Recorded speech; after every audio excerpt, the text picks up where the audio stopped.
Beans.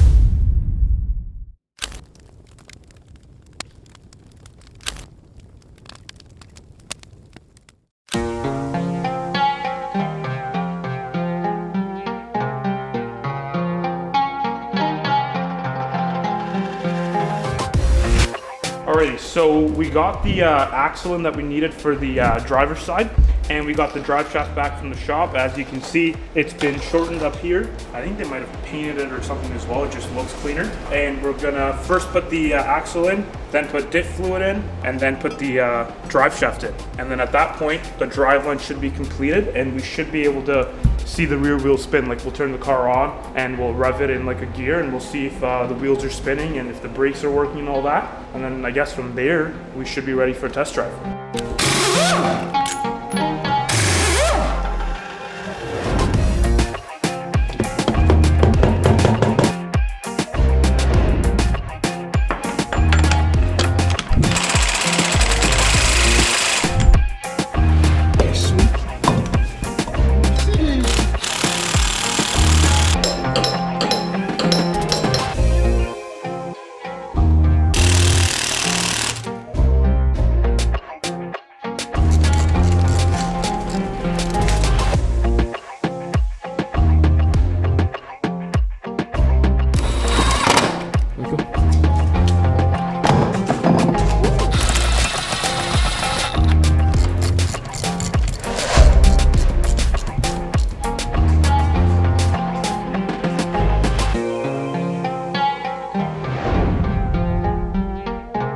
Everything's in. These ones are tightened down, and the ones that connect back to the diff are tight, but these ones, it's kind of hard to reach the two nuts that are on top. So what we're gonna do is fill up diff fluid, jack up the rear end, and then be able to spin the drive shaft. And then at that point, we'll reach these two, tighten them down, and then we'll start the car and see if everything works. Why are we using this on this? I gotta take this plug out, and then I think you're able to pour. These are designed so you can pour them. So you can pour them in directly. It says pull up and unscrew. You're unscrewing, you're not pulling up, my guy. I'm pulling up. Pull up and unscrew. Read the cap. No, that's not what you're supposed to do. You're supposed to pull up first. Do you want me to open this one for you too? See? Look, there. Then you can unscrew, and then it's easy to pour. Yeah. It's like really thick stuff. It's like jelly, whatever. Yeah. So we're gonna undo the fill port, and then we're gonna start pouring in the diff fluid. Ooh, a little bit tighter than I thought. Oh, this stuff is like weird. This is so weird. Sounds like me after I have beans. Beans. Can't waste diff fluid, but even if it's Mercedes-Benz. Okay, so we're gonna take both the wheels off in the rear, and then that way we can spin the drive shaft, tighten all the bolts. Then we'll finally get to starting the car and seeing if it goes in gear and if all the rotors spin and stop and all that kind of stuff. So we're gonna start with taking this wheel off, and then we'll get to the other side.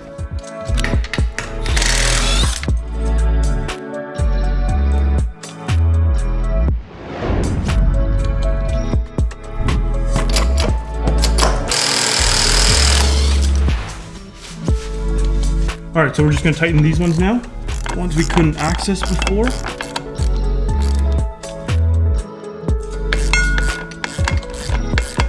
Let's try to start the car, put it in gear, and see if the wheels move and all that.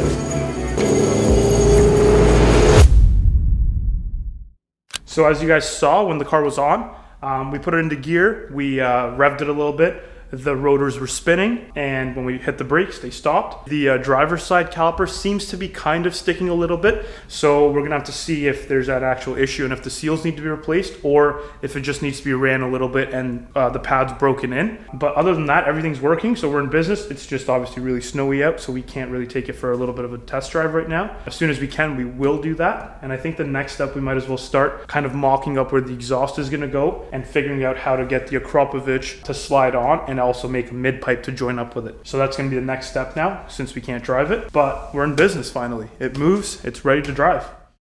So we left a lot of the bolts loose when we originally put all the rear suspension on and the subframe and struts and all that stuff. So we're gonna put weight on them and then we're gonna tighten them all fully down like you're supposed to. After that, we will continue on to the other side. We'll also show you the new rims, the Apexes. They have tires mounted on them now. So we're gonna bolt those on as well. And then we gotta strip the doors because the car's going off to paint, and we gotta take off all the rubber seals, the windows, all that kind of stuff. And at that point, the car's ready to go off to paint. So that's kind of the game plan. We'll start with the rear suspension first and then go from there.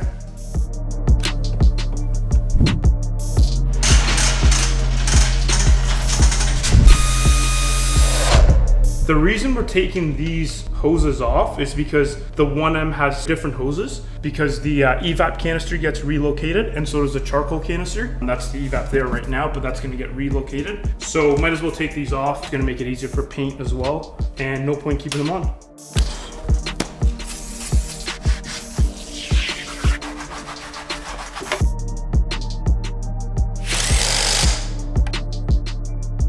Here, what are those?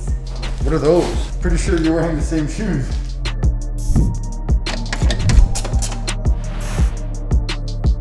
Jesus Christ.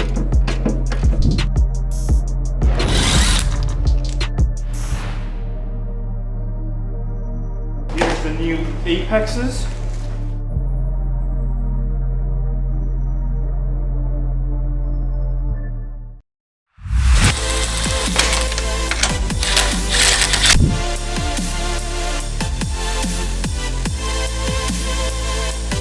Okay, so here's the Apexes. They're 18s, and I went with a square setup just so I can rotate the tires. They're 275 35 18s. So that's the 18-inch Apexes, and then the other setup we have are these 19-inch Avant-Gardes. Those are like the competition BMW wheels, and they're a staggered setup. So in the rear, we've got the 285 30 19.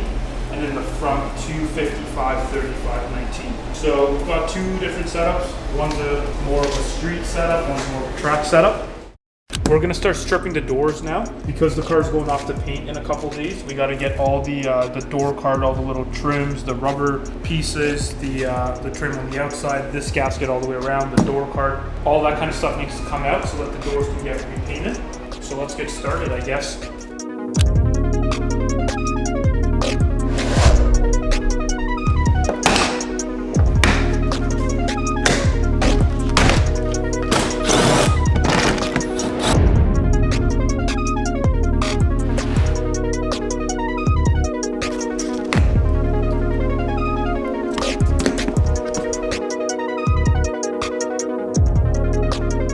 Now it's just a matter of stripping the door even more so. Although it looks like factory hasn't painted in here, so I don't know if it's fully necessary or if they're gonna mask it off in here. Might need to phone a friend. Quick question for you. I just took the door card out. How much of this do you want me to strip? Because like factory obviously doesn't paint inside. You guys, I assume, are gonna mask it off on the inside, like here? Usually what we do is you see the holes where the door card goes? Yeah. We'll mask to those holes. That way everything you see is orange. But you guys, like, you wouldn't be painting in here? No. No? Usually you mask to the holes. That way dirt doesn't come out and cause any issues.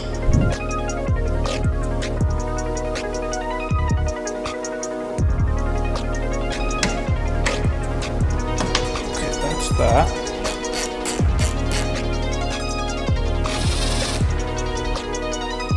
So we got everything taken out. The door lock actuator's out. The door handle, as you guys saw on the flip side's out. They're gonna paint to about in here like the factory does and kind of just dust the paint in here. So they're probably gonna mask it off along here. So the wiring can stay. They'll tape the window off, mask it off, and I think that's about it on this side. Just gotta repeat the same thing on that side. And then the car is ready to go to paint, minus cleaning this out as well, obviously. So as you can see, Rach is cleaning the wheel wells and the wheel arches there. The reason we're doing that is just so that we have it as clean as possible, and then we're gonna scuff it with the gray Scotch-Brite. And then the last step is to spray some rubberized undercoating in there. Really, that's just so it's black in there and it looks good. It will be a little bit more durable as well. That the body shop's gonna do, but we're just prepping it, getting it ready for them just to make their life a little bit easier. So once that's done, we'll scuff it and then we'll leave it at that. We'll let the body shop spray everything. Bye-bye.